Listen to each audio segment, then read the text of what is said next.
अब ये नर्व वाला पेज आ जाता है, नर्व्स वाला। नर्व वाला पेज करने से पहले हम लोग ये वाला पेज करेंगे, ब्रेकियल प्लेक्सिस। जो आपका अपर लिम्ब है, इसकी जो मेन नर्व सप्लाई है ये ब्रेकियल प्लेक्सिस के थ्रू आती है।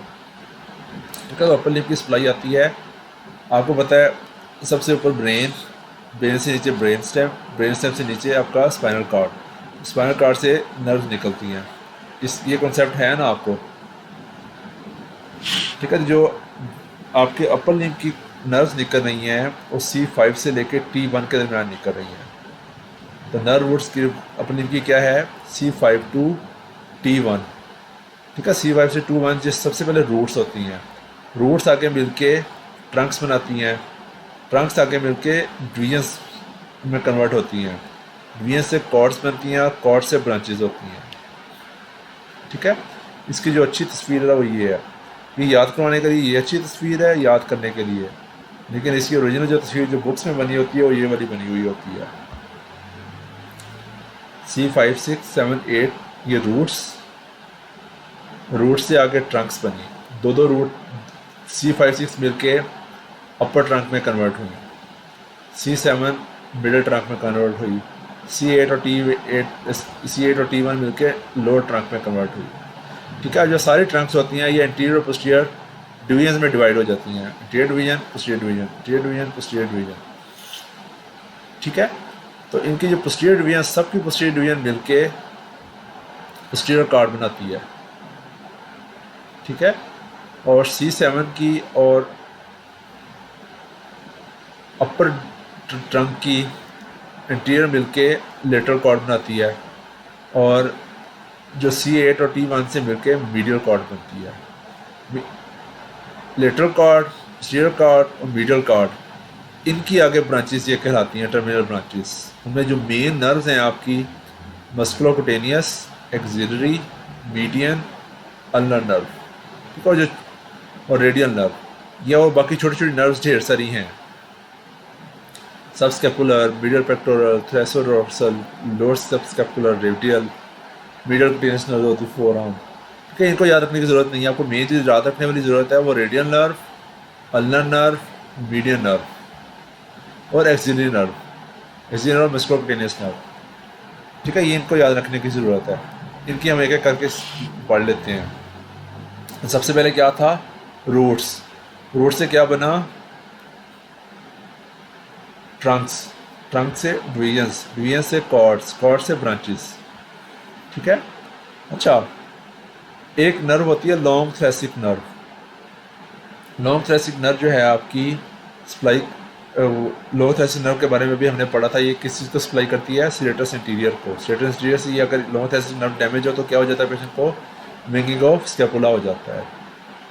ठीक है, अच्छा, अब हम एक एक करके नर्व को पढ़ लेते हैं। Axillary nerve, axillary nerve C5 6 से आ रही है, ये आपकी जो ह्यूमरस की नेक है या ह्यूमरस आपके शोल्डर की डिसलोकेशन हो जाए पेशेंट को तो उससे डैमेज होती है।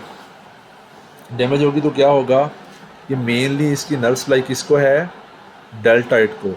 जब पेशेंट को डेल्टाइड पैरालाइज हो जाएगा तो क्या होगा, उसके शोल्डर की मेन एबडक्शन नहीं हो पाएगी। ठीक है, और ये साथ ही और जो डेल्टाइड का ऊपर वाला पोर्शन होता है उसको, उसकी कुटेनियस, उसकी सेंसेशन भी लॉस हो जाएगी पेशेंट। ठीक है, अच्छा, मस्कुलोकुटेनियस नर्व, मस्कुलोकुटेनियस नर्व होती है C5 7 से, ये कंप्रेस होती है अपर ट्रंक कंप्रेशन की वजह से। ये क्या किसको सप्लाई करती है, बाइसेप्स को। बाइसेप्स मेनली आपका आर्म की फ्लेक्शन और सुपिनेशन को आ रहा होता है। सुपिनेशन क्या चीज़ होती है, हाथ को सीधा करना, सीधा आर्म को ऐसे सीधा करना इज सुपिनेशन, हाथ को उल्टा करना इज प्रोनेशन। ठीक है, अच्छा, रेडियल नर्व, अब तीन मेन नर्व्स, रेडियल, मीडियन और अल्नर, ये आपको आनी चाहिए, बड़ी ज़रूरी है ये तीनों नर्व्स। रेडियल नर्व बॉडी में डिफरेंट जगह से डैमेज हो सकती है, एक्जिला में, mid shaft of fracture, mid shaft of humerus पे और आपके फोर आर्म पे। ठीक है, तो अगर एक्जिला में डैमेज हो तो क्या होता है, जैसे अपने शराबी देखे होंगे या हम लोग कुर्सी पे बैठे हैं तो अपने बाजू को ऐसे उसके ऊपर, जैसे दोस्त के कंधे पे हाथ रखे हुए रखा है ना, कुर्सी का कोना जो है ना आपकी बगल के अंदर गया हुआ होता है, तो अंदर से वो दबाता है, तो सैचुरेटेड नाइट पॉलिसी कहते हैं इसको।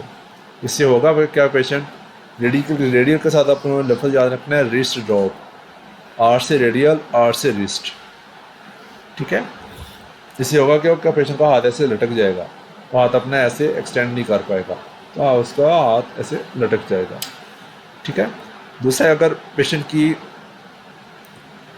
मिड शैफ्ट पे, इसका ह्यूमरस की मिड शैफ्ट पे फ्रैक्चर हुआ है, उससे ये डैमेज हुई है, तो रिस्ट एक्सटेंशन कुछ ना कुछ बच जाएगी, लेकिन उसकी ग्रिप में मसला आ जाएगा, ठीक है। जितना जितना डिस्टल डैमेज होगा उतना ही उसका नुकसान कम होगा, ठीक है। अगर ये आपके फोर आर्म पे डैमेज हुई है तो सिर्फ आपकी जो फोर आर्म की सेंसेशंस हैं डोर्सल हैंड के ऊपर, सिर्फ वो अफेक्ट होंगी। रेडियल नर्व आपकी सप्लाई कर रही है इतने हिस्से को, डोर्सम ऑफ द हैंड पे इतने हिस्से को सप्लाई कर रही है, तो बैक ऑफ द हैंड पे ये इतने हिस्से को, तो इतने हिस्से का आपका सेंसेशन लॉस होगी अगर आपका डैमेज डिस्टल है तो, ठीक है। अगर डैमेज प्रोक्सिमल है तो क्या होगा, रिस्ट ड्रॉप। प्रोक्सिमल से क्या मुराद है, जैसा कि आप बैठते हैं उसके ऊपर, कुर्सी के ऊपर, और आपका वज़न, आपके कंधे का वज़न सारा आपका वज़न सारा कंधे पे आ जाए, जैसे कि अल्कोहल, सैचुरेटेड नाइट पॉलिसी से कहते हैं, सैटरडे की रात को लोग अल्कोहल ज़्यादा पीते हैं, अल्कोहल ज़्यादा पीने की वजह से क्या होता है कि उनको होश नहीं रहता और उनको नींद ज़्यादा आती है, तो वो जहाँ बैठे होते हैं वहीं बैठे बैठे सो जाते हैं, ठीक है। ये देखें, ये बेसिकली ये मैं बताने की कोशिश कर रहा था कि आपने अल्कोहल ली, अल्कोहल लेने की वजह से क्या हुआ, आपका वज़न सारा आपके कंधे पे पड़ा, तो नीचे से कंप्रेशन हुई, तो यहाँ से नर्व गुजर रही है कंधे से, ठीक है। तो आपकी नर्व जो डैमेज होती है वो क्या होती है, ये रिस्ट ड्रॉप। तो ये आपने ये दो तस्वीरें याद रखनी है रेडियल नर्व के साथ, ये कैसे डैमेज होती है और इसके साथ पेशेंट को होता क्या है, रिस्ट ड्रॉप और सैचुरेटेड नाइट पॉलिसी, ठीक है। अच्छा जी, मीडियन नर्व बड़ी इंपॉर्टेंट नर्व है। ये फ्रैक्चर होती है सुप्राकंडाइलर फ्रैक्चर की वजह से। सुप्राकंडाइलर फ्रैक्चर क्या होता है, ये सुप्राकंडाइलर फ्रैक्चर जो है ना आपका आर्थोपेडिक्स में बड़ा कॉमनली ध्यान में आता होता है।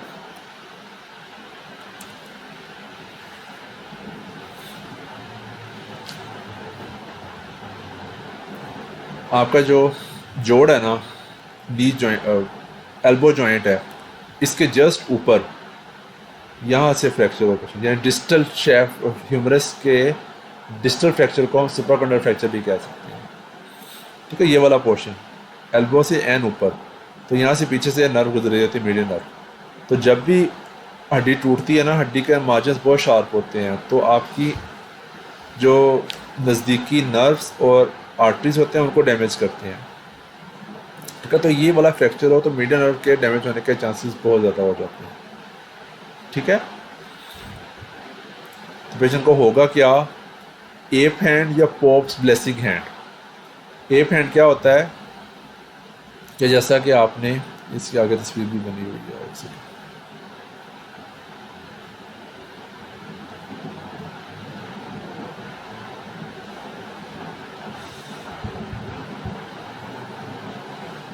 ये पॉप्स ब्लेसिंग, जैसे कि हम लोग बच्चे के सर पे हाथ रखें प्यार देने के लिए, ऐसे हम लोग ऐसे करके हाथ रखते हैं तो आपका हाथ ऐसे हो जाता है, इसको कहते हैं पॉप्स ब्लेसिंग हैंड। तो एप हैंड क्या होता है कि एप भी ऐसे ही होता है कि उसके हाथ ऐसे ज़रा चिपटे से होते हैं, ठीक है। अच्छा जी, ये वाला कंडीशन बनेगी जब जो डैमेज है वो प्रोक्सिमल होगा। अगर पेशेंट को डैमेज डिस्टल है, डिस्टल कहाँ पे हो सकता है, जब ये नर्व गुजरती है ना तो आपके हाथों के अंदर आती है, तो हाथों के अंदर ये उसका अगर आप ये याद रखें, ये फ्लेक्सर रेटिकुलम होता है एक आपकी इस जगह के ऊपर, इस जगह के ऊपर बाजू के, मैं कैसे इसको दिखाऊं, ये वाले पोर्शन में इस जगह फेसियल रेटिनल कॉलम होता है, ठीक है। इससे पीछे आपकी ये नर्व गुजरती है, मीडियन नर्व। मीडियन नर्व को हम लोग टैप, ये कुछ कंडीशन होती हैं लाइक पेशेंट को प्रेगनेंसी हो, थायरोटॉक्सिकोसिस हो, हाइपोथायरॉयडिज्म हो, एक्रोमेगैली हो, उनके अंदर ये जो बैंड होता है ना, ये एनलार्ज हो जाता है, थिक हो जाता है। तो ये इस नर्व को कंप्रेस करना शुरू होता है, इस नर्व को कंप्रेस करना शुरू हो जाता है, मीडियन नर्व को कंप्रेस करना शुरू हो जाता है, ठीक है। तो जितना, इसको हम कार्पल टनल सिंड्रोम कहते हैं। कार्पल टनल सिंड्रोम बहुत ही कॉमन जो है एक मसला है, और आप उसको बड़ी आसानी से डायग्नोस कर सकते हैं अगर आपको याद हो कि मीडियन नर्व यहाँ से गुजरती है, ठीक है।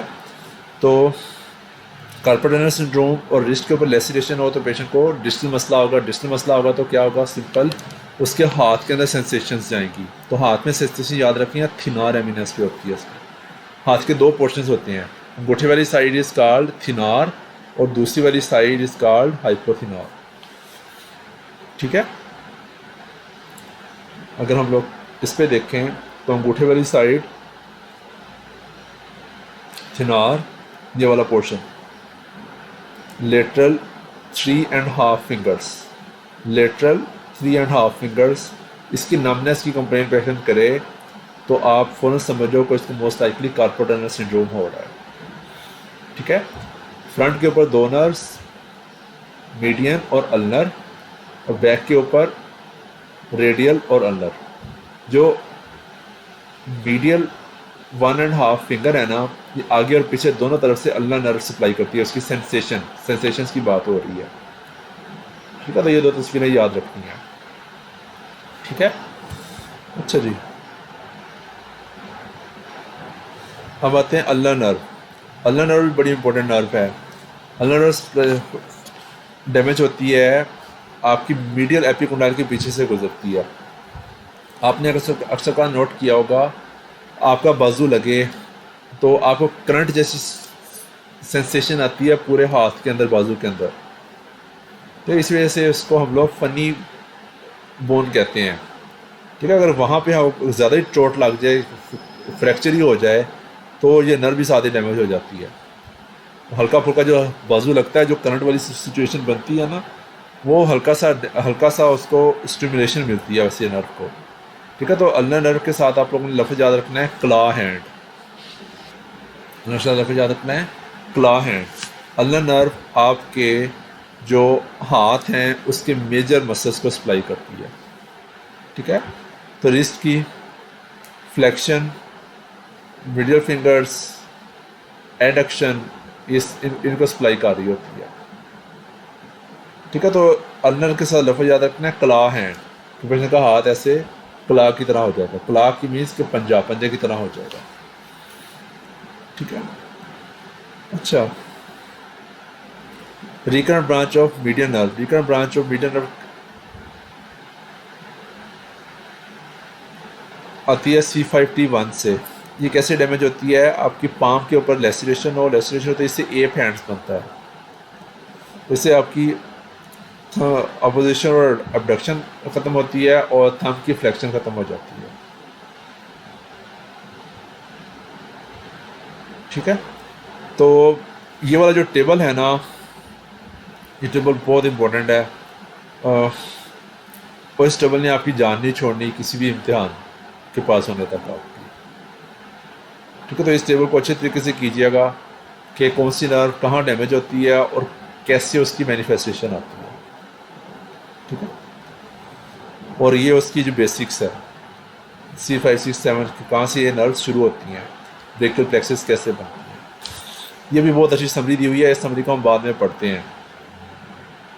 अच्छा, अब आती है आपकी ब्रेकियल प्लेक्सिस की इंजरीज। ये उसी टेबल की एक्सटेंशन है, जो पीछे वाला टेबल था ना, उसकी टेबल की एक्सटेंशन है। अच्छा, अगर अपर ट्रंक डैमेज हो तो उसको कहते हैं अर्ब्स पैल्सी। अपर ट्रंक C5, 6 से आ रहा होता है तो पेशेंट को होती है waiters tip hand, waiters tip या पुलिसमैन हैंड्स पाल्सी। पुलिस वाले रिश्वत मांगते हैं ना तो हाथ ऐसे पीछे करके, जब वेटर टिप मांगता है ना तो हाथ ऐसे पीछे करके। तो आपने बच्चे देखे होंगे जिनकी जो डिलीवरी है वो डिफ़िकल्ट हो जाए, या इंस्ट्रूमेंट यूज़ किया जाए। वो होता क्या है कि जब बच्चा फंस गया है तो उसकी गर्दन से उसको पकड़ के खींचा गया है, ठीक है, तो खींचने से क्या होगा, आपकी ट्रंक के ऊपर जोर पड़ेगा, यहाँ से ट्रंक टूट गई, अपर ट्रंक यहाँ से टूट गई, तो टूटेगी तो पेशेंट को कौन सी वाली पॉलिसी होगी, एल्प्स पॉलिसी। इसको कहते हैं हम लोग प्रीसमैन टिप्स हैंड या वेटर स्टिप हैंड, ठीक है। इसी पेशेंट को ये वाले फंक्शनल डेफिसिट्स आएंगे, एबडक्शन, लेटरल रोटेशन और फ्लेक्शन सुपिनेशन, ये वाले इफेक्ट होंगे पेशेंट के, ठीक है। अच्छा, क्लम्प्स पार्सी, क्लम्प्स पार्सी क्या चीज़ होती है, ये लोअर ट्रंक का डैमेज है। ये लोअर ट्रंक का डैमेज, इसकी भी वजह क्या हो सकती है, ड्यूरिंग बर्थ हमने फोर्सेप्स लगाई थी या बच्चे की गर्दन ज़्यादा ही ज़ोर से फ्लेक्स हो गई है, ठीक है। और जो अडल्ट्स में ये कैसे डैमेज होती है, इसकी मिसाल वो देते होते हैं कि आप गिर रहे हैं, गिरते हुए आपको डेस्परेटली कोई चीज़ भी हाथ में आई, आपने उसको पकड़ लिया और उसे पकड़ा, उस पर खिंच पड़ा आपके बाजू के ऊपर, आपके बाजू के ऊपर पूरे जिस्म का वज़न आ गया, ठीक है। तो इससे क्या होगा, आपकी लोअर ट्रंक डैमेज होगी, लोअर ट्रंक डैमेज होगी, इससे कौन सी पॉलिसी होगी, क्लम्प्स पॉलिसी होगी, ठीक है। तो इसके अंदर टोटल क्लॉ हैंड हो जाएगा पेशेंट को, क्योंकि CAT1 जो है आपकी मेजर, आपके सारे मसल्स को, सारे हाथ के मसल्स की जो सप्लाई है वो CAT1 से आ रही होती है, ठीक है। तो आपके हाथ के सारे मसल इसके अंदर डैमेज होंगे। अच्छा जी, फिर आता है thoracic outlet syndrome. Thoracic outlet syndrome से क्या मुराद है कि गर्दन ये वाली और आपका चेस्ट, इनके दरमियान जो इनलेट है वो पतला हो गया किसी वजह से। वो बदला किस वजह से हो सकता है कि यहाँ पे कोई आपकी सर्वाइकल रिब आ गई है, एक्स्ट्रा रिब आ गई है, ठीक है। तो उसने अब, और रास्ता पहले ही थोड़ा सा है, रास्ता और तंग कर दिया। जब सर्वाइकल रिब आ जाएगी तो इसके अंदर से आर्टरीज भी गुजर रही हैं, वेंस भी गुजर रही हैं, आपकी ट्रेकिया भी गुजर रही है, एसोफेगस भी गुजर रही है, ठीक है। तो जो चीज़ डैमेज होती है ना, वो नर्व्स बड़ी कॉमनली डैमेज होती हैं। तो पेशेंट को क्या होगा, लोअर ट्रंक कंप्रेशन होगी, लोअर ट्रंक कंप्रेशन होने की वजह से उसको क्या होना शुरू हो जाएगा, ये हो जाएगा थोरेसिक आउटलेट सिंड्रोम होगा। इससे ऐसा होता क्या होना शुरू हो जाता है, पेशेंट को इंट्रिंसिक मसल्स ऑफ हैंड की एट्रोफी होती है, और जब ब्लड वेसल कंप्रेस हो रही हो तो पेशेंट को क्या होता है, आर्म क्लॉडिकेशन होती है। और पेशेंट क्या कंप्लेन करता है कि मैं बाजू ऐसे ऊपर करके कोई भी काम करता हूँ ना, तो मेरे बाजू में दर्द होना शुरू हो जाता है, मेरे बाजू में खिंच पड़ती है, ठीक है। अच्छा, winging of scapula. Winging of scapula हमने कहा पढ़ा था सिरेटस इंटीरियर और लॉन्ग थोरेसिक नर्व के साथ। इसके साथ होता है कि हम लोग पेशेंट को कहते हैं दीवार के साथ लग के खड़ा हो और जोर लगाए। जब जोर लगाएगा तो क्या होगा, पेशेंट का ये स्कैपुला बाहर की तरफ निकल आएगा, इसको हम कहते हैं winging of scapula.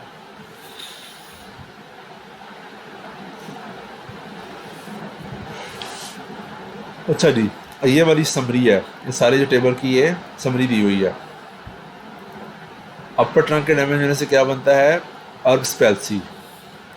Lower trunk के डैमेज होने से क्या बनता है, क्लम्प्स पाल्सी, क्लॉ हैंड, ठीक है। आपकी रेडियल जो रिस्ट ड्रॉप है, रेडियल नर्व डैमेज से, ठीक है। लॉन्ग थोरेसिक नर्व से आपका विंगिंग ऑफ स्कैपुला, ठीक है। आपकी एक्सिलरी नर्व सप्लाई होती है किधर, 5 की तरह एक्सिलरी नर्व सप्लाई करती है डेल्टाइड को, तो डेल्टाइड के डैमेज से क्या होगा, आपका बाजू की एबडक्शन नहीं हो पाएगी, ठीक है। अच्छा, रेडियल नर्व के डैमेज से पेशेंट को क्या होगा, सैचुरेटेड पाल्सी, रिस्ट ड्रॉप, ठीक है। मस्कुलोटेनियस नर्व से क्या होगा, पेशेंट को एल्बो की फ्लेक्शन नहीं होगी, फ्लेक्शन ज़रा डिफ़िकल्ट हो जाएगी। मीडियन नर्व से क्या होगा, पेशेंट को ये वाली पोप्स ब्लेसिंग हैंड बन जाएगा उसका।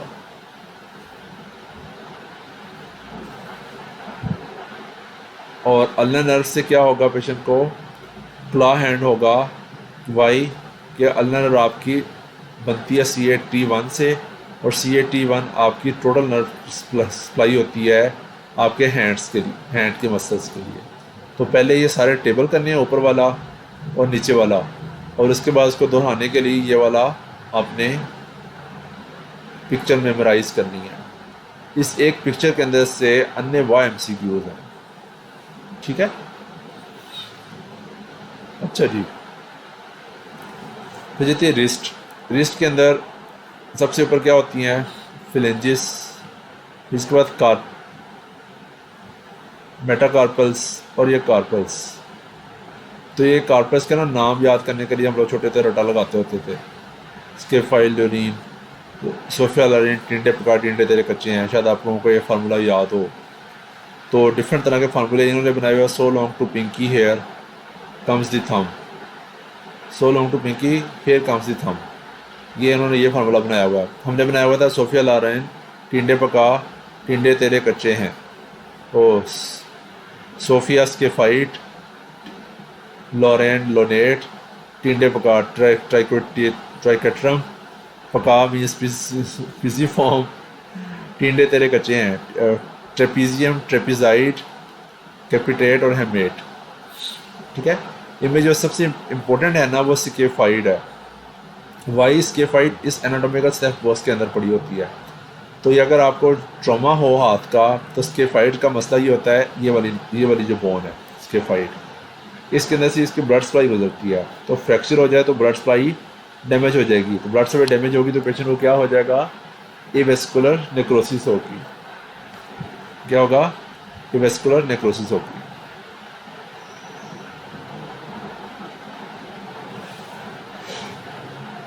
ठीक है। अच्छा, ये ना हाथ का क्रॉस सेक्शन है। अंगूठे वाली साइड इज थिनर, दूसरी साइड इज हाइपोथिनर, ठीक है। ये दरमियान में फ्लेक्सर रेटिनेकुलम है।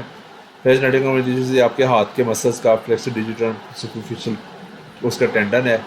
ये आपकी मीडियन नर्व गुजर रही है, ये आपकी अल्नर नर्व गुजर रही है, अल्नर नर्व के साथ ही अल्नर आर्टरी गुजर रही है, ये आपकी कार्पल बोन्स है, ठीक है। अच्छा, हाथ के मसल्स थिनार, अंगूठे वाली साइड इसका थिनार, ये सप्लाई होती है इसकी मीडियन नर्व से, और दूसरी साइड कहलाती है हाइपोथिनार, ये सप्लाई होती है अल्नर नर्व से। इनके मसल्स अगर आप याद कर सकें तो अच्छी बात है, नहीं भी याद करें तो इसमें कोई वो करने की ज़रूरत नहीं है, परेशान होने की ज़रूरत नहीं है। आपको सिर्फ थिनार और हाइपोथिनार का लाजमी पता होना चाहिए कि थिनार कौन सी साइड है और हाइपोथिनार कौन सी साइड है, ठीक है।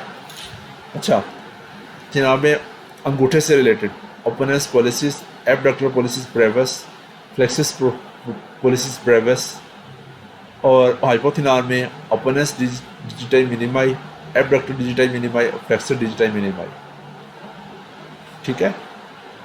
अच्छा, जो हाथ के जो मसल्स होते हैं उनके अंदर मसल्स होते हैं उनको कहते हैं इंट्रोशाई। इंट्रोशाई जो है ना दो तरह के होते हैं, डोर्सल और पाल्मर। जो डोर्सल इंट्रोशाई है ना, ये एबडक्ट करवाते हैं फिंगर्स को। एबडक्शन से क्या मुराद है? आपकी फिंगर्स को ऐसे बाहर की तरफ लेके जाते हैं। आपके हाथ ऐसे बांधा ना, तो ये वाला काम डोर्सल इंटर ओशाई का है, ठीक है। और एबडक्शन क्या होती है? बाहर की तरफ से अंदर की तरफ आना, एडक्शन कहलाता है।